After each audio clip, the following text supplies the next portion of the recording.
오늘 읽을 하나님의 말씀은 누가복음 18장 1절로 8절입니다. 신약성경 125쪽 혹은 126쪽을 우리 김창수 집사님께서 봉독해 주시겠습니다. 누가복음 18장 1절로 8절입니다. 예수께서 그들에게 항상 기도하고 낙심하지 말아야 할 것을 비유로 말씀하여 이르시되 어떤 도시에 하나님을 두려워하지 않고 사람을 무시하는 한 재판장이 있는데 그 도시에 한 과부가 있어 자주 그에게 가서 내 원수에 대한 나의 원한을 풀어 주소서 하되 그가 얼마 동안 듣지 아니하다가 후에 속으로 생각하되 내가 하나님을 두려워하지 않고 사람을 무시하나 이 과부가 나를 번거롭게 하니 내가 그 원한을 풀어주리라.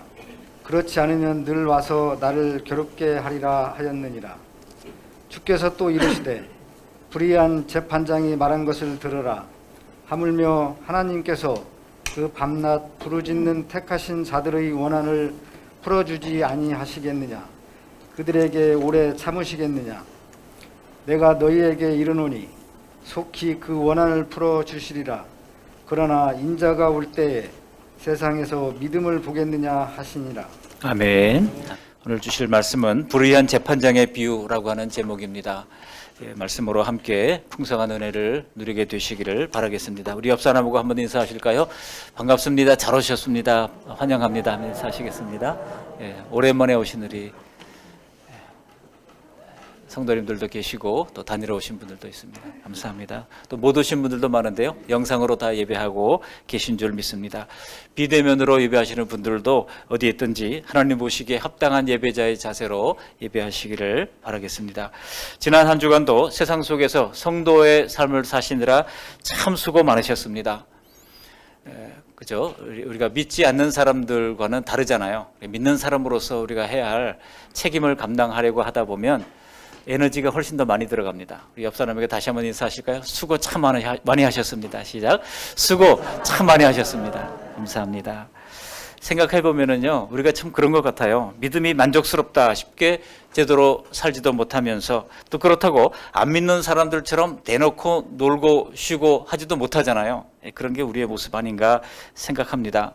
잠깐만 곁으로 눈을 돌리면은 우리를 유혹하는 것들이 많고 세상이라고 하는 넓은 길이 우리에게 편안하다 즐겁다 하면서 우리를 꿰어내려고 하고 있지 않습니까? 바로 그래서 주님께서도 우리가 사는 이 길을 좁은 길이라고 말씀하고 계시는 것 같습니다. 그동안 룻기를 통해서 은혜를 받았습니다만 오늘은 진정한 믿음을 얻기 위해서 예수님께서 직접 하시는 이 말씀을 통해서 함께 은혜 나누는 시간 되시기를 바랍니다. 오늘은 기도에 대한 주님의 교훈인데요. 주님께서 말씀하실 때 우리를 긍휼히 여겨주시면서 우리의 마음을 다 아시지만은 또 주님이 어떤 교훈을 말씀하실 때는 아주 단호하게 말씀하고 있기도 합니다. 우리의 사정 안 봐주고요. 단호하게 말씀하시는 것인데 오늘 기도에 관한 내용도 바로 그렇습니다. 불의한 재판장의 비유라고 하는 제목에서 비유거든요. 이 비유의 큰 개요는 바로 기도를 가르치신 것입니다. 그리고 그 비유의 교훈이 네 가지로 등장하고 있는데요. 한번 다음 비춰보실까요? 첫 번째로 낙심하지 말고 기도하라, 항상 기도하라, 끈질기게 기도하라, 믿음으로 기도하라고 하는 겁니다. 이 네 가지를 네 가지씩이나 되나 기억을 하겠나 하시겠습니다만 그렇게 길지는 않습니다. 너무 염려하지 마시고 마음의 조바심 어디로 또 빨리 가려고 예배 끝나자마자 가려고 하시는 분들 넉넉하게 예배 말씀에 집중하시기를 바라겠습니다. 먼저 이 비유의 전개는요, 기도에 관한 비유라고 하는 겁니다. 여러분, 비유를 풀이할 때는 항상 그 비유 속에 예수님이 비유를 말씀하실 때는 비유 속에 한 가지 목적이 있어요. 무엇을 가르치고자 하는 한 가지 목적이 있어요. 그래서 비유를 가지고 우리가 그 한 가지 목적이, 그 메인 아이디어가 뭔지를 찾아야지 비유를 자꾸 이것저것 이것은 뭐는 뭐라고 이렇게 대입시키는 식으로 하면 안 됩니다. 그렇게 과거에도 해석을 했던 잘못된 해석들이 굉장히 많이 있었거든요. 예를 들어 이제 사마리아 여인의 비유를 예수님께서 비유거든요. 그것도 실제 사건이 아니라 비유를 말씀하시면서 한 가지 교훈을 말씀하고자 한 것인데 바로 너도 가서 이와 같이 하라라고 그 율법 교사에게 말씀했던 것처럼 자비를 베풀는 삶을 살라고 말씀하신 것이 메인 아이디어인데요. 옛날에 주석가들이 어떻게 주석을 했는가 하면은 그 사마리아 사람이 동전 2잎을 가지고 가가지고 그 강도 만난 사람을 여관에 데려다가 이제 맡기고 잘 대해주라고 부탁을 하고 혹시 부비가 더 들면 내가 갚으리라 그렇게 얘기를 했잖아요. 그래서 그 동전 2잎을 마치 하나는 구약 성경이고 하나는 신약 성경이고 이런 식으로 막 해석하는 거죠. 성경은 그런 식으로 보면은 안 됩니다. 비유의 목적이 메인 아이디어가 무엇인가를 찾을 필요가 있는데요. 오늘 예수님께서 이 여인의 비유를 이야기한 것도 바로 기도라고 하는 한 가지 메인 아이디어에 집중하고 있다는 사실을 알아야 합니다. 오늘 비유에서 한 도시에 과부가 있었다고 하는 얘기를 예수님께서 하십니다. 그리고 누군가에게 억울한 일을 당했다는 겁니다. 여러분, 예수님께서 이 비유를 말씀하실 때 이 비유 속의 여인은 과연 누구겠습니까? 오늘 말씀은 독립된 설교가 아닙니다. 앞에서 이어지는 말씀이에요. 앞에 17장에 보시면은요, 예수님께서 다시 오실 재림의 때를 말씀하고 있는 것을 봅니다. 그때는 언제냐? 두 여인이 맷돌을 가지고 있다가 한 여인은 들려감을 받을 것이고 한 여인은 그대로 남을 것이다. 이렇게 말씀하시면서 이 예수님이 다시 오실 때라고 이제 주님의 재림에 관한 마지막 때를 말씀하고 있는 겁니다. 그리고 18장 1절은 우리말 성경 해석에는 나와 있지 않지만 원문을 들여다보면은요, 이게 엘레겐 데 파라볼렌 이렇게 되어 있어서 그리고 비유를 말씀하셨다 이렇게 되어 있어요. 직역을 하면 그리고 비유를 말씀하셨다예요. 데라고 하는 이 헬라어가 그리고거든요. 그러니까 17장과 연결되어 있는 말씀입니다. 달리 말하면 세상의 종말에 그리고 해야 할 것이 있다는 겁니다. 우리가 주님의 다시 오심을 기다리고 소망하는 것 말고 그리고 또 해야 할 것이 뭐냐? 바로 기도라고 주님께서 강하게 말씀하고 있는 것입니다. 예수님의 재림이 가까워질수록 모든 사람들은 점점 살기가 어려워질 겁니다. 좀 더 구체적으로 재림에 관한 말씀을 하고 있는 마태복음 24장에 보시면 더 분명하게 말씀하고 있는데요. 첫째로 천재지변이 많아질 것을 말씀하고 있고요. 두 번째로 이제 불법이 성행해질 것을 말씀합니다. 지금이 그런 때 아닙니까? 천재지변은 점점 더 많아집니다. 지구온난화가 어떻게 될지 아무도 모릅니다. 이스라엘 같은 나라에서 중동 지역에서 눈이 내리기도 하고요.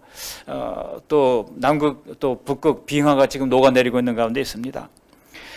또 불법이 성행할 것이라고 그랬는데 이 사람들이 하도 머리를 써가지고 불법을 자행하니까 이 법을 또 만드는 일들이 얼마나 어렵습니까? 또 법을 또 만들면 그 법을 시행하기도 전에 사람들은 그 법망을 피해가지고 교묘하게 또 다른 불법을 저지르는 일이 계속되고 있습니다. 불법이 성행합니다. 그리고 사랑이 식어질 것이라고 말씀하고 있습니다. 사랑이 식어지는데 어느 정도까지 식어지느냐? 가족들 간에도 서로 소송을 걸 정도로 부모 자식 간에도 재산을 놓고 싸울 정도로 사랑이 식어지는 이때를 살고 있습니다. 세상 전체가 말세 지말의 고통 속에 들어갈 것이라고 말씀하셨습니다. 그런데 그런 중에도 성도들은 거기에 더하여 성도로서의 신앙을 지키기 위해서 우리는 또 다른 고난을 감당해야 한다고 말씀하고 있는 것입니다. 우리는 세상의 빛이라고 말씀하고 있잖아요. 그러니까 감춰줄 수가 없습니다. 그래서 성도들의 잘못된 작은 잘못들도요, 만천하에 드러나고 공격을 받게 되는 겁니다. 얼마 전에 인천에 있는 한 교회가 나이지리아에 있는 선교사님을 방문하고 돌아왔다가 오미크론에 감염되어서 그래가지고 큰 이제 문제가 됐던 적이 있습니다. 다시 교회가 온 세상에 죄인이 되고 말았습니다. 그렇지만 여러분 한번 생각해 보세요. 회사에서 출장 갔다가 감염되었다면 그 회사 전체를 욕하겠습니까? 의사 한 명이 감염되어서 환자들을 감염시켰다고 해서 의사 전체가 욕을 먹지는 않잖아요. 그러나 이상하게도 성도 한 명이 잘못하면 교회 전체가 비난받게 됩니다. 정말 이런 것을 보면은 우리 예수님 말씀하신 대로 우리가 한 몸이 맞기는 맞는 것 같습니다. 세상 사람들이나 우리나 힘든 마지막 때를 지나게 될 것입니다. 그러나 세상과 다른 길을 걸어야 하는 성도들은 거기에 더하여 플러스하여 한 가지 더 감수해야 하는 것이 있다고 하는 것입니다. 신앙인으로 말미암아 신앙 때문에 감당해야 할 수 있는 그런 고난이 있다는 겁니다. 그러나 결국 그것이 우리에게는 마지막 날 칭찬의 면류관이 될 것입니다. 오늘 등장하는 이 여인도 무슨 일인지는 모르겠지만은 분명 억울한 일을 당했습니다. 로마 통치 당시에도 변호사 제도가 있었습니다. 여러분 로마법이 얼마나 대단한 법입니까? 벌써 수천 년 전부터 로마법이 만들어졌고 오늘날 모든 세상의 법이 다 로마법에 기초를 하고 있다고 할 정도로 로마에는 법으로 통치하는 그런 나라였습니다. 그러다 보니까 변호사 제도도 잘 되어 있어요. 가난한 사람들에겐 변호사를 선임하여 정식 재판을 꿈꿀 수 있는 기회조차 없었습니다. 꿈도 꾸지 못할 일입니다. 여러분 요즘 소액 재판이라고 해가지고 변호사들이 그런 얘기를 해요. 이 소액 재판 같은 경우는 좀 내가 져도 별로 그렇게 부담이 안 느껴진다는 거예요. 근데 소액 재판이 변호비가 얼마입니까? 보통 500만 원, 700만 원 이러잖아요. 여러분 서민들에게 500만 원, 700만 원이 어디 쉬운 일입니까? 그런데도 재판에 져도 소액이니까 난 별로 부담이 없다고 이 변호사들이 얘기하는 거예요. 여러분 이 여인에게 정말 할 수 있는 일이 지금 아무것도 없었습니다. 그래서 이 여인이 생각해낸 방법이 무엇입니까? 재판정 밖에서 기다리다가 재판장이 드나드는 것을 볼 때면 쫓아가서 붙드는 겁니다. 붙들고 울면서 늘어지는 겁니다. 그러면서 자신의 억울한 상황을 하소연할 수밖에 없었던 겁니다. 그런데요, 하필이면 이 도시의 재판장이라고 하는 사람이 어떤 사람이라고 성경은 말하고 있습니까? 우리 2절 말씀을 함께 읽어 보시겠습니다. 2절 말씀을 함께 읽습니다. 2절 이르시되 어떤 도시에 하나님을 두려워하지 않고 사람을 무시하는 한 재판장이 있는데, 하필이면 그 사람이 하나님을 두려워하지 않았다는 겁니다. 그리고 사람을 무시했다는 겁니다. 여러분이 하나님을 두려워하지 않는 것과 사람을 무시하는 것은요, 이게 거의 같이 가는 거예요. 이미 잠언서에도 이런 말씀이 있어요.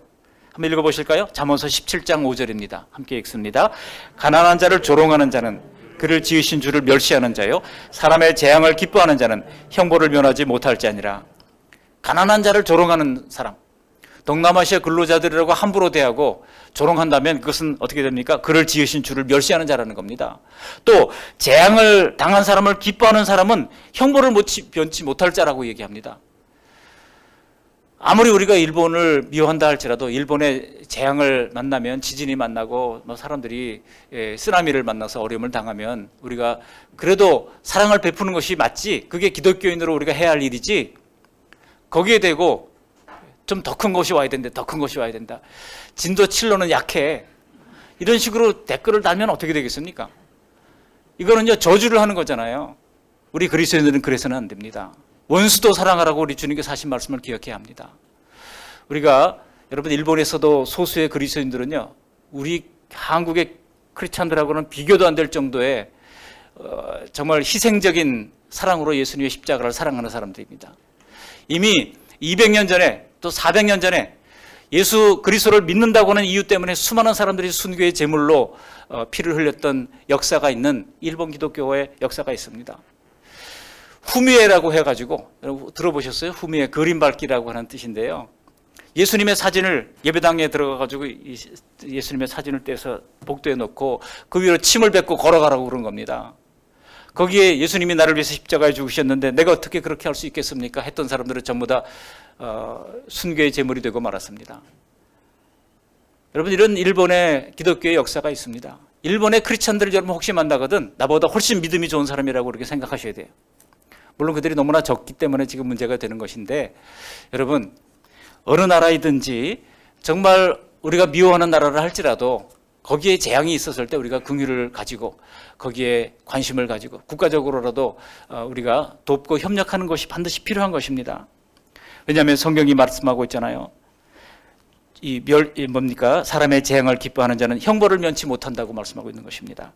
가난한 과부의 문제를 해결해 줄 수 있는 유일한 사람인 이 재판장이 하필이면 이런 사람이니까, 재판장을 보면서 맨날 붙들고 앉아서 눈물을 흘리면서 징징거리는 그 여자를 봤던 주변 사람들이 다 혀를 끌끌 찼을 겁니다. 정말 유일한 해결자 되는 그 재판장이 이런 사람이니 참 그야말로 설상가상 오상고절 아니겠습니까? 게다가 4절을 보십시오. 4절을 보면요 재판장이 자기 입으로도 자기를 이렇게 이야기하는 겁니다. 우리 4절 말씀 함께 읽어보십니다. 그가 얼마 동안 듣지 아니하다가 후에 속으로 생각하되 내가 하나님을 두려워하지 않고 사람을 무시하나. 자기 스스로도 자기가 하나님을 두려워하지 않고 사람을 무시한다고 아주 정확하게 자기 자신을 인식하고 있는 사람입니다. 여러분 이 정도가 되면 양심의 가책도 없고 뻔뻔한 사람임이 분명합니다. 필시 사람들은요 이런 재판장에게 붙어가지고 좀 어떻게 살아보겠다고 눈물을 흘리는 여인을 보면서 혀를 차면서 시간만 버리고 힘만 빼는구나 그렇게 탄식했을 것입니다. 보나마나 이런 찾아가는 사람들을 많이 보면서 아무런 효과가 없었던 것을 많이 봐왔기 때문일 겁니다. 그런데요, 우리 오늘 예수님은 이 비유를 통해서 놀라운 반전을 말씀하십니다. 그 반전이 어디 나옵니까? 우리 5절 말씀을 함께 읽어보시겠습니다. 5절. 이 과부가 나를 번거롭게 하니 내가 그 원한을 풀어주리라. 그렇지 않으면 늘 와서 나를 괴롭게 하리라 하였느니라. 함께 말씀을 듣고 있던 제자들이 깜짝 놀랐습니다. 아니, 이 뻔뻔하고 불의한 재판관이 이런 생각을 하다니. 그럼 무슨 말입니까? 이 아나무인인 재판장도 매일 찾아와서 자기를 번거롭게 하고 성가시게 하는 이 여인에게 두 손 두 발 다 들었다는 거예요. 늘 와서 나를 괴롭게 하리라. 근데 여기 괴롭히다라고 하는 이 단어를 원어에서 찾아보면요, 이 코폰이라고 하는 단어인데 이게 눈 밑을 멍들게 하다라고 하는 뜻을 가지고 있기도 합니다. 그러니까 너무 여인이 괴롭게 하니까 그게 마치 눈밑을 멍들게. 여러분 어떻게 하면 눈밑이 멍들죠? 뭐 한 대 때리면 눈밑이 멍들잖아요. 그죠? 그렇게 정신이 번쩍 나올 정도로 그냥 이 재판정에 출입할 때마다 이 여인 때문에 괴로웠다는 거예요. 매일 찾아와서 애원하는 여인 때문에 성가시다 못해 주먹으로 얻어맞는 것 같은 그런 충격을 받게 됐다는 겁니다. 여러분, 여인은요, 역으로 말하자면 그만큼 절박했다는 뜻이고 이 재판장을 선거시게 했다는 뜻입니다. 그래서 이 불의한 재판장이 결국 들어주는 게 더 차라리 편하겠다 생각을 하기에 이르렀다는 겁니다. 그렇다면 여러분, 이 비유가 가르쳐주고 있는 기도의 교훈이 무엇입니까? 아까 네 가지라고 말씀드렸죠. 네 가지로 정리. 첫 번째 뭐예요?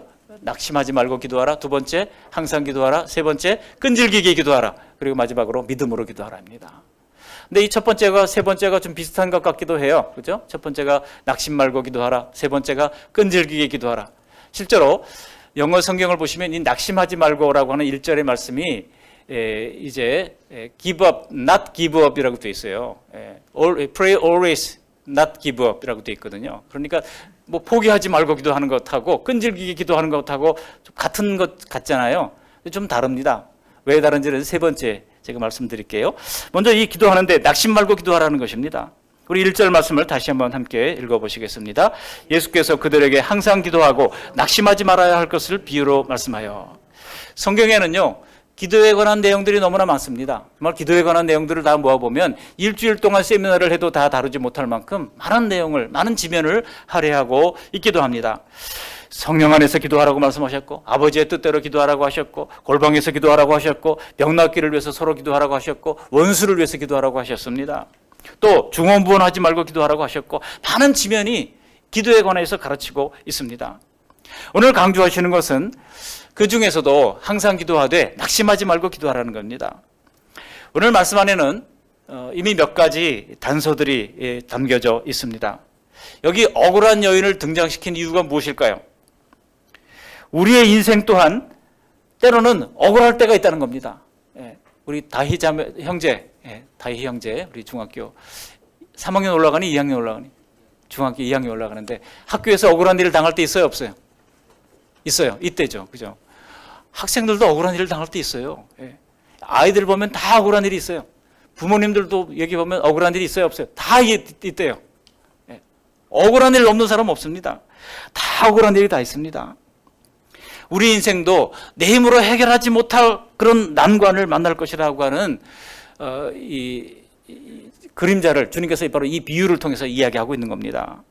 그러므로 항상 기도하라고 하는 것인데, 근데 항상 기도하면 낙심하지 말아야 될 텐데요. 왜 항상 기도하는 것과 낙심하지 말라고 말씀하시는 것을 같이 병행구절로 기록을 해놓았을까요?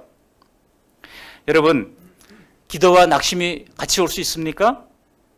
이 말씀은요, 우리의 기도에도 장애물이 있다고 하는 사실을 암시하고 있습니다.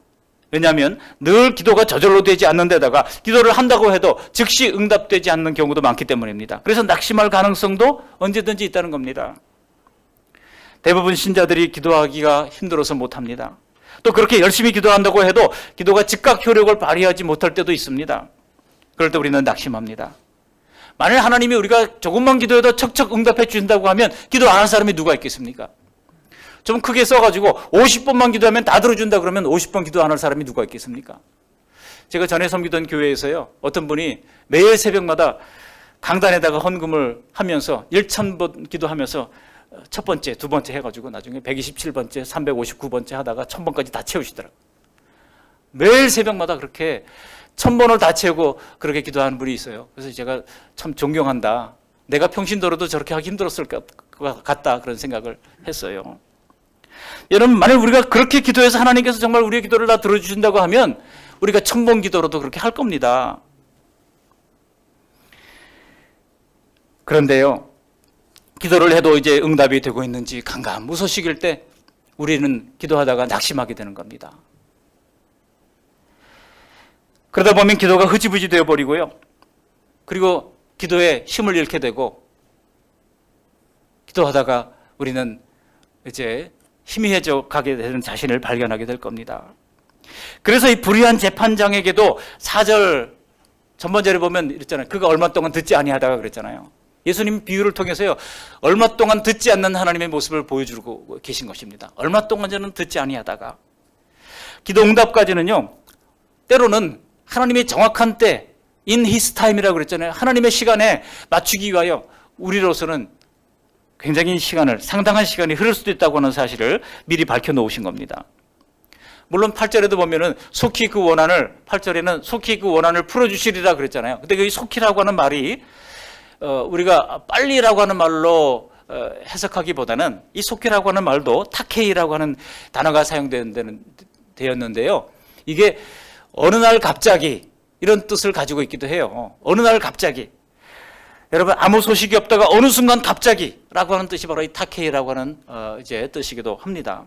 이것은요, 여러분 지금 눈이 많이 올 때, 폭설이 내릴 때 보면 제가 이제 가끔 여기 산책을 나가거든요. 저쪽 의암댐까지 가기도 하고 또 송암 스포츠타운까지 걸어가기도 하고 그래도 매일 10,000보 이상은 걸으려고 애를 쓰고 있고요. 그리고 그 중에 한 번은 이제 의암봉 끝까지 가면 한 7.6km가 됩니다. 왕복하면 그 정도 이제 걸으려고 애를 쓰고 있습니다. 그런데 가다 보면 겨울에 보면 눈이 많이 내리면 어떻게 됩니까? 그 소나무 가지들이 막 부러져 있어요. 여러분, 소나무 가지들이 언제 부러집니까? 눈이 쌓이다가 마지막 눈송이 하나가 딱 얹혀질 때, 임계점을 딱 통과할 때 그때 부러지는 거예요. 그러니까 처음부터 하나님의 기도 응답이 팍팍 내리는 게 아닙니다. 기도가 쌓여야 되는 것입니다. 기도가 항상 기도하라고 말씀하신 이유가 바로 그것이에요. 근데 그때 우리는 낙심하지 말고 기도해야 되는 것은 우리의 오늘 기도가 그 마지막 한 송이의 눈이 될 수 있을지 누가 알겠습니까? 그러므로 우리는 낙심하지 말고 기도하라고 말씀하고 있는 것입니다. 우리가 우리 편에서 볼 때 기도에 응답이 없는 것 같아요. 효력이 없는 것 같아요. 그러나 하나님은 우리가 절박한 마음으로 기도할 때 이미 우리의 기도에 마음이 움직이시고 우리 하나님의 손이 움직이고 계신 줄을 믿으시기를 바랍니다. 이 사실을 예수님이 말씀하신 대로 믿고 우리는 비록 때로는 초조하고 답답하다 할지라도 계속 기도해야 하는 것입니다. 우리 옆 사람에게 한번 이야기하실까요? 낙심하지 말고 기도합시다. 시작.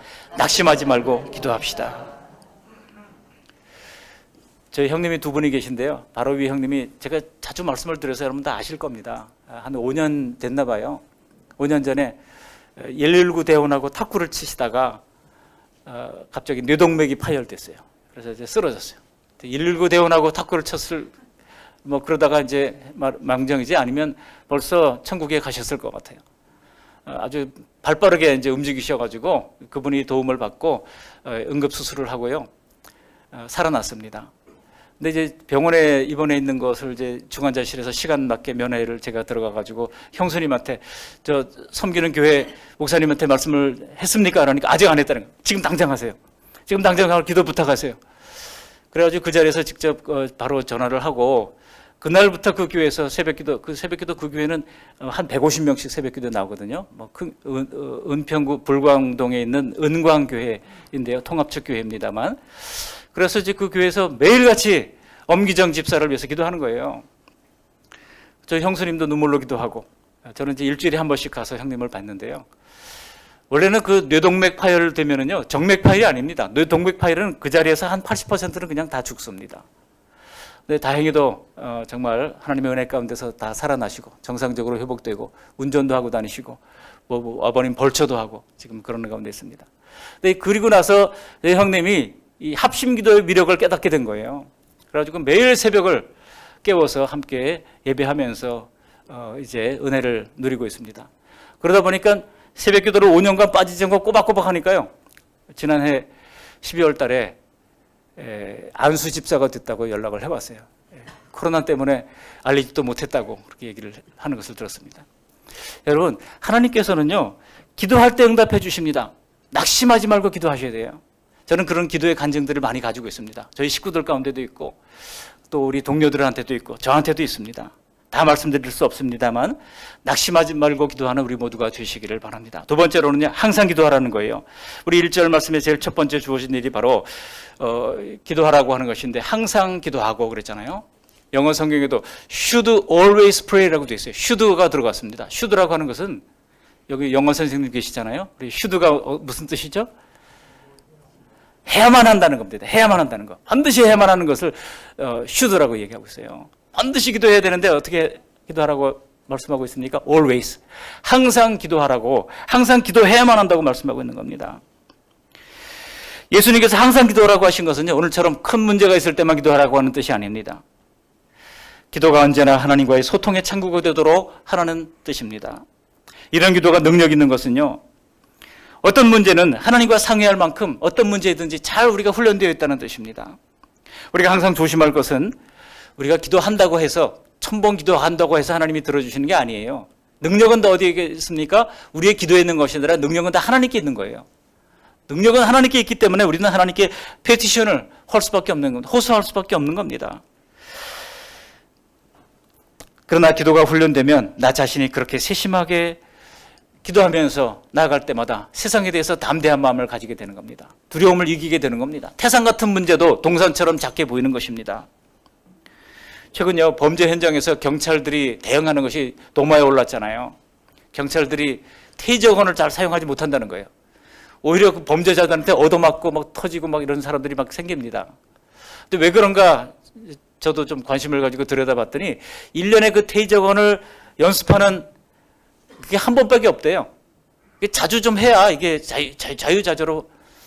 우리 문 집사님 아드님도 지금 경찰이신데 자주 사용해야 이걸 쉽게 정확하게. 그렇다고 한 사람에게 범죄적이 여러 번 하면 그 사람 뇌졸중으로 죽습니다. 그러니까 딱 한 번은 아주 정확하게 한 번에 그냥 기절시킬 만큼 해야 돼요. 근데 이거를 자유자재로 사용하기 위해서는 어떻게 됩니까? 자주 사용해 봐야 되는 거 아니겠습니까? 우리의 기도도 마찬가지예요. 가끔 가다가 한 번씩 큰일이 있을 때만 기도하라는 게 아니라 날마다 큰일이든 작은 일이든 성실하게 순간순간 기도의 훈련을 하라고 하는 것입니다. 우리 예수님께서도 습관을 따라 새벽 미명에 나가 기도했다고 그러잖아요. 습관을 따라 기도의 습관이 되어 있었다는 겁니다. 항상 기도하는 기도의 습관, 그 기도의 습관만큼 이제 능력 있는 것은 없습니다. 우리가 이렇게 다급할 때뿐만 아니라 항상 기도할 수 있다고 하면 오늘 억울한 여인처럼 원통하고 절박한 일을 당할 때도 우리는 분명히 막아낼 수가 있는 것입니다. 믿으십니까? 죽을 운명도 되돌린 히스기야와 같은 기도도 있잖아요. 매일 꾸준한 기도는 매일의 우리의 인생의 걸음을 안전하게 인도받게 할 것입니다.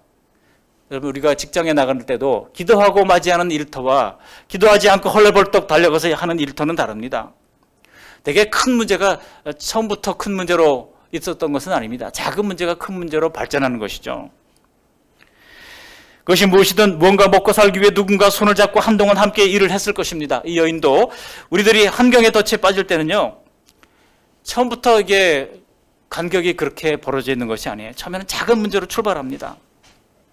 여러분, 다가오는 명절, 전문가들이요, 요즘 가족 범죄가 많아진다고 조심하라고 말합니다. 가족 범죄가 많아지는 이유가 무엇입니까? 가족들끼리 관계가 갈라지고 그 사람 내가 얼굴 안 볼 거야 라고 하게 되는 이유가 무엇입니까? 작은 틈을 방치했기 때문이라고 그렇다는 거예요. 작은 틈을 방치했기 때문에. 좀 대화가 안 됐다 싶으면 기도하면서 내가 밥이라도 한 끼 사주면서 함께 대화의 물꼬를 트라는 겁니다. 그렇게 작은 틈이 생길 때 신속히 메꿔야지 계속 틈을 헤집고 넓히다 보면 어느 순간에 무너지게 되는 겁니다. 관계가 깨지게 되는 겁니다. 그래서 전문가들은요, 얼굴을 자주 맞대는 가족일수록 갈등이 누적되면 때로는 돌이킬 수 없는 범죄로도 이어질 수 있다고 경고하고 있습니다. 그러므로 인간관계는 작은 틈이 벌어질 때 메워야 하는 것입니다. 물론 쉽지는 않겠습니다만 그 하나가 바로 우리의 감정과 노력으로 되지 않는 것은 기도로 하나님께 맡기는 겁니다. 기도의 힘으로 메워가야 하는 것입니다. 그것이 일이든 건강이든 인간관계이든 작은 틈부터 우리는 하나님 앞에 엎드리며 기도하는 기도의 습관을 가져야 하는 것입니다. 그러니 여러분, 이 지뢰밭 같은 인생길을 걸으면서 우리가 어떻게 기도하지 않을 수가 있겠습니까? 다시 한번 우리의 결심을 고백하시기 바랍니다. 항상 기도하겠습니다. 시작. 항상 기도하겠습니다. 두 가지를 말씀드렸어요. 낙심하지 말고 기도하라. 두 번째, 항상 기도하라. 세 번째는 뭐라고요? 끈질기게 기도하라는 겁니다. 근데 끈질기게 기도하라는 말은 아까 말씀드렸던 낙심하지 말고 기도하라는 것과 조금 다른 것은, 어떤 면에서 다른가 하면요, 이것은 아마 이렇게 번역하는 것이 더 맞을 것 같아요. 열정적으로 기도하라, 이렇게 얘기하는 것이 더 맞을 것 같습니다. 우리 5절 말씀 함께 다시 한번 읽어 보시겠습니다. 5절. 이 과부가 나를 번거롭게 하니 내가 그 원한을 풀어주리라. 그렇지 않으면 늘 와서 나를 괴롭게 하리라 하였느니라. 자, 이 과부가 했던 것은요, 어떻게 했습니까? 번거롭게 했다는 겁니다. 그 재판장을 번거롭게 했다는 겁니다. 늘 와서 나를 번거롭게 했다는 겁니다. 여기 번거롭게, 그리고 늘 뿐만 아니라 3절에 보면 자주라고 하는 표현이 또 사용되고 있죠. 그러니까 이 불의한 재판장이요, 지금 뭐라고 말하고 있는 겁니까? 이 과부가 나를 번거롭게 하니 내가 그 원한을 풀어줘야 되겠다 생각하게 됐다는 겁니다. 끈질긴 요구에 결국은 반응할 수밖에 없었다는 겁니다. 아마도 이 불의한 재판장은 오늘도 집무실에 나가기 전에 자기 문 앞에서 기다리다가 자기를 붙잡고 늘어지는 여인을 간신히 떼어놓고 이제 매정하게 뿌리치면서 문을 열고 들어갔을 겁니다. 그러면서 문을 탕 닫고 속으로 중얼거렸을지 몰라요. 아마 말로도 했을지도 몰라요. 정말 지긋지긋하네. 차라리 이 문제를 빨리 풀어주는 게 낫겠어. 그렇게 얘기하지 않았겠습니까? 여러분, 만일 이 재판장이 하는 말을 여인이 들었다면 어떻게 됐을까요? 속으로 됐다, 이제 내일 한 번만 더 찾아오면 되겠네, 그러지 않았겠습니까? 예수님께서는 청중들에게 바로 이 여인이 한 말을 들으라고 우리에게 요구하고 있습니다. 6절 말씀 함께 읽어보시겠습니다. 6절. 주께서 또 이르시되 불의한 재판장이 말한 것을 들으라. 여러분, 우리가 기도하는 대상은 하나님이지 않습니까? 하나님이 그렇게 말하시는 것 들으라고 하는 이야기입니다. 얘가 이렇게 끈질기게 기도하니 얼른 문제를 해결해 줘야 되겠다, 하나님이 말씀하시는 것을 들으라는 것입니다. 과부의 간청이 불의한 재판장을 괴롭힌 것처럼 우리가 징징대며 울면서 하나님 앞에 엎드리며 나갈 때에 하나님이 밤낮 부르짖는 택한 백성들의 원한을 풀어주지 않겠느냐라고 질문하고 있는 것입니다. 여러분, 우리도 자녀들이 우리에게 징징거리면요, 부모의 마음이 아프잖아요. 그래서 부모들이 바로 그때부터 움직이기 시작하지 않습니까? 저 녀석이 저렇게 애타게 기도하니 너무도 마음이 괴롭구나, 아프구나, 한시라도 빨리 들어줘야 되겠구나. 사랑하는 성도 여러분, 하나님은 우리 하늘의 아버지가 되십니다. 자녀들의 기도를 한마디도 놓치지 아니하시는 아버지가 되시는 것입니다. 여러분, 자녀들이요, 지나가는 말로 난 뭐가 필요한데 그러면은 내가 감당할 수 있으면 내가 해주고 싶은 마음이 들지 않습니까? 정상적인 부모라면 그럴 겁니다. 그래서 7절에 하나님은 우리의 기도에 신경 쓸 수밖에 없는 하나님인 것을 이렇게 말씀하고 있어요. 우리 7절 말씀 함께 읽어보시겠습니다. 하물며 하나님께서 그 밤낮 부르짖는 택하신 자들의 원한을 풀어주지 아니하시겠느냐, 그들에게 오래 참으시겠느냐. 여러분, 이 7절 말씀을 자세히 보시면 우리가 기도하는 것을 하나님이 들어주시는 그 조건이 있습니다. 그 조건이 뭡니까? 바로 택하신 자들이라고 하는 겁니다. 우리가 하나님의 선택받은 자가 먼저 되어야 된다는 뜻입니다. 즉, 이 기도는 그냥 기도가 아니라 하나님이 택하시고 부르신 자녀들의 기도일 때에 응답받을 수 있다는 것입니다. 우리의 자녀들이 뭐가 필요하다고 말할 때 부모는요, 들어주고 싶어 합니다. 내 능력 범위 안에 있을 때 뭐 해달라고 하는 말이 오히려 더 즐거워집니다. 아니던가요? 우리의 기도에 하나님이 관심을 기울이시는 것은 우리가 아버지의 독생자의 목숨과 바꾼 존재이기 때문입니다. 그러니까 우리의 가치는 예수님짜리예요. 얼마짜리가 아니라 예수님과 바꾼 목숨이기 때문에 예수님짜리인 것입니다. 예수님짜리인 우리를 어찌 아끼고 사랑하지 않을 수가 있겠습니까? 이렇게 하나님이 끊임없이 주목하시고 응답하시는 사랑의 대상이 될 수 있는 방법은 오직 한 가지예요. 예수님의 대속의 은혜를 감사하고 믿고 받아들이면 되는 것입니다. 하나님과 우리의 관계가 이해가 간다고 하면 큰일이든 작은 일이든 불문하고 우리는 하나님 앞에 기도할 수 있습니다. 하나님과 의논할 수 있는 마음이 생기는 것입니다. 큰 기도든 작은 기도든 여러분, 이렇게 하나님 앞에 나아가게 되는 겁니다. 여러분, 처음부터 큰 기도하려고 애를 쓰지 마세요. 그냥 작은 기도. 하나님 오늘 이런 일이 있었습니다. 하나님 오늘 나를 괴롭히는 이상한 사람 만났습니다. 어떻게 해야 될까요? 이 사람 상사가 나를 자꾸 괴롭힙니다. 이럴 때 제가 어떻게 해야 될까요? 기도를 하면서 작은 것부터 의논하기 시작하는 겁니다. 그러다 보면요, 이제 그 문제를 뛰어넘어서 나 자신을 위해서, 가족을 위해서, 민족과 열방을 위해서, 주님의 몸된 교회를 위해서 우리가 상상할 수 없는 놀라운 기도의 내용들을 이제 털어놓게 되는 것입니다. 처음부터 그렇게 기도할 수 없어요. 그러나 처음에 작은 것부터 하나님 앞에 아를 때 주님께서 우리의 기도가 발전하게 하는 것입니다. 기도가 너무 힘들고 훈련되지 않은 성도님들은 정말 제가 권합니다. 새벽에 일어나지 못한다면 저녁이라도 하십시오. 제 친구 목사님 중 하나가 대전에서 과학원 교회를 합니다. 지금 교회 이름을 바꾸었습니다만 이제 성도들의 90%가 다 박사예요. 이분들이 새벽 기도에 일어나지를 못합니다. 그래가지고 저녁 기도회를 시작합니다. 저녁 기도회는 다 나와요. 저녁 10시부터 11시까지. 이분들은 늦게 자고 아침 늦게 일어나는 그런 올빼미, 뭡니까? 올빼미 맞나요? 부엉이, 올빼미 맞네요. 이런 타입이라서. 그래서 이제 그렇게 바꾸었더니 아주 기도가 살아난다고 하는 이야기를 들었습니다. 여러분, 우리가 기도할 때 우리 예수님 말씀하셨던 것처럼 끈질기게 기도할 수 있는 우리 모두가 되시기를 바랍니다. 옆 사람에게 한번 얘기하십시오. 끈질기게 기도합시다. 자, 끈질기게 기도합시다. 마지막입니다. 마지막으로는요, 믿음으로 기도합시다 라고 하는 겁니다. 믿음으로 기도하라. 이렇게 중요한 기도를 여전히 잘하지 못하는 우리를 보시면서 예수님이 탄식하는 겁니다. 우리 8절 말씀을 함께 읽어보시겠습니다. 내가 너희에게 이르노니 속히 그 원한을 풀어주시리라. 그러나 인자가 올 때에 세상에서 믿음을 보겠느냐? 인자가 올 때 뭐를 보겠느냐? 믿음을 보겠느냐라고 말씀하고 있습니다. 여러분, 이 말씀이 어떻게 들리십니까? 불의한 재판장도 성과 설셔라도 도움을 구하는 간청에 응답해 주지 않느냐? 우리 하나님은 불의한 하나님이 아니시잖아요. 그러니 나는 너희를 얼마나 귀하게 여기느냐? 사람을 무시하는 저 재판장하고는 얼마나 다르냐? 그런 내가 왜 기도 응답을 안 해준다고 생각하니? 불의한 재판장같이 매몰차고 무시하는 이 세상에 대고는 그렇게 간절히 따르면서도 왜 내게는 와서 구할 생각을 안 하는 거지?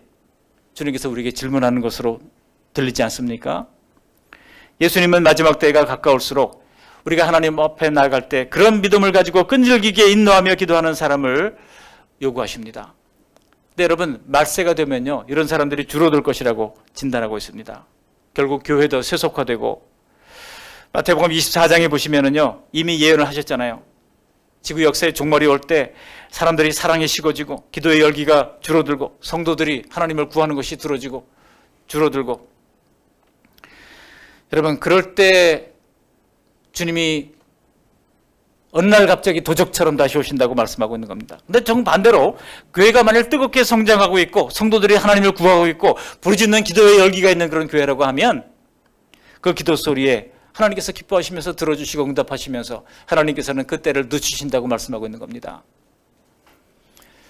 제 여동생이 권사로 있는 서울의 어떤 교회에 새벽별 교회라는 교회인데요. 이름도 새벽별 교회, 새벽부터 얼마나 뜨거운지 몰라요. 근데 성도들이 너무 모임을 열심히 하니까 지금 코로나 시대니까 모임을 자제해 주세요 하고 교회에서 막 플랜카드도 붙였어요. 모임을 자제해 주세요. 방역수칙을 철저히 지켜주세요. 교회가 막 그렇게 붙여놨어요. 그런데 애들이 그렇게 모이고 싶어가지고 학생들이 말이죠. 그렇게 그냥 어른들도 막 애들도 같이 모이고 말이죠. 식구들이 다 같이 모여가지고 함께 예배하고 또 이런 일들이 누가 시키지 않았는데 그냥 그래서 저 피아노를 좀 칠 줄 아는데 좀 피아노 쳐도 돼요? 하고 이제 가보면 아이들이 모여서 함께 찬양하고 있고 말이죠. 그런 교회라는 거예요. 제가 야, 너네 교회는 참 신기하다. 우리 교회는 오라 그래도 안 오고 오지 말라 그러면 좋아하고 명절 새벽기도 쉰다 그러면 아싸 하고 좋아하고 이런데 너네 교회는 참 신기하다 그런 얘기를 했어요. 이게 그냥 된 거 그냥 된 거 아니라고 생각합니다. 정말 그렇게 되기까지 얼마나 참 그 목회자가 애를 쓰고 수고했겠나 그런 생각을 하고요. 또 그런 분위기가 형성되어서 그 교회는 이제 동서울로에 속해 있는 교회인데요. 이번에도 여러분 우리 총회에서 이제 성경 고사 대회를 치렀습니다. 이 어려운 때에 다 마스크 쓰고 철저하게 방역하면서 다 검사 받고 들어가가지고 성경 고사 대회를 치렀는데요. 이 동서울로에 속한 이 새벽별 교회가요. 성경 고사 대회 하면은 이 사랑의 교회와 마찬가지로 거의 비슷하게 서로 1등을 거의 거머쥐는 그런 교회입니다. 성경 고사 대회가 공고가 됐다 그러면 벌써 몇 달 전부터 사람들이 성경 읽고 매일같이 교회에 나와서 물어보고 또 기도하고 하는 일들이 다반사가 되어 있어요. 좀 부럽기도 하죠. 그런데 이제 저는 그런 생각을 합니다. 우리가 세상의 빛이 되고 세상의 소금이 되라 그랬지 교회의 빛이 되고 교회의 소금이 되라는 것은 아니기 때문에 교회 너무 열심히 모여서 하는 것은 우리끼리 좋은 거예요. 개토 그룹을 만들려고 주님께서 말씀하신 건 아니거든요. 세상 속에 들어가서 빛이 되라고 하신 것입니다. 그러니까 세상 속에 들어가서 여러분 크리스찬인 것을 당당하게 드러내십시오. 내가 예수 믿는 사람입니다. 내가 적어도 정직합니다 라고 당당하게 말씀하시고 또 그와 걸맞는 삶을 살도록 애를 쓰시기를 바랍니다. 이게 하나님께서 요구하시는 믿음이에요. 인자가 올 때 믿음을 보겠느냐. 하나님을 의뢰하고 의지하며 기도하는 이런 믿음이 없는 것이 곧 신자들의 종말인 것입니다. 만약 내가 매일같이 기도하고 있다면 내게서 하나님은 우리의 믿음을 보실 것입니다. 우리 안에 하나님에 대한 믿음이 이 비유 속의 여인처럼 낙심하지 말고 항상 끈질기게 믿음으로 기도하는 가운데 날마다 응답을 받아 누리는 저와 여러분들이 되시기를 주님의 이름으로 축복합니다. 말씀을 정리합니다.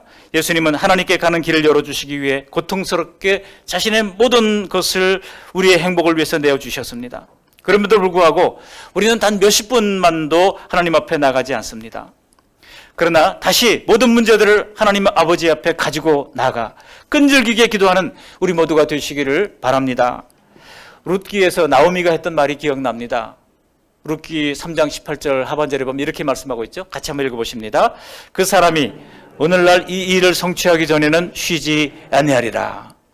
보아스가 그랬던 것처럼 우리 하나님 아버지께서는요, 우리가 기도할 때 그저 내 힘으로 최선을 다하는 것과는 비교할 수 없는 놀라운 결실을 우리에게 허락해 주실 것입니다. 그리고 쉬지 아니하고 이루어 주실 때까지 일하시게 될 것입니다.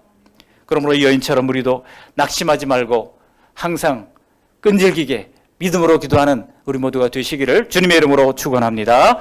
아멘. 고마우신 하나님 아버지, 날마다 귀한 주님의 말씀 들려주신 것을 감사합니다. 하나님 아버지, 오늘 이 비유 속의 여인처럼 낙심하지 말고 항상 끈질기게 믿음으로 기도할 수 있도록 하나님 은혜를 베풀어 주셔서 마침내 하나님께서 들으시고 응답하시는 하나님의 정확한 때 하나님의 방법으로, 하나님께서 기적적인 방법으로, 탁월한 방법으로 가르쳐 주시고 고쳐주시고 회복시켜 주시고 하나님 아버지 문제를 쓴뿌리에서 벗어나게 하시고 해결해 주시는 은혜를 누리는 복된 기도의 간증 있는 삶을 살아가도록 은혜 허락해 주시옵소서. 예수님 거룩하신 이름으로 감사하며 기도합니다. 아멘.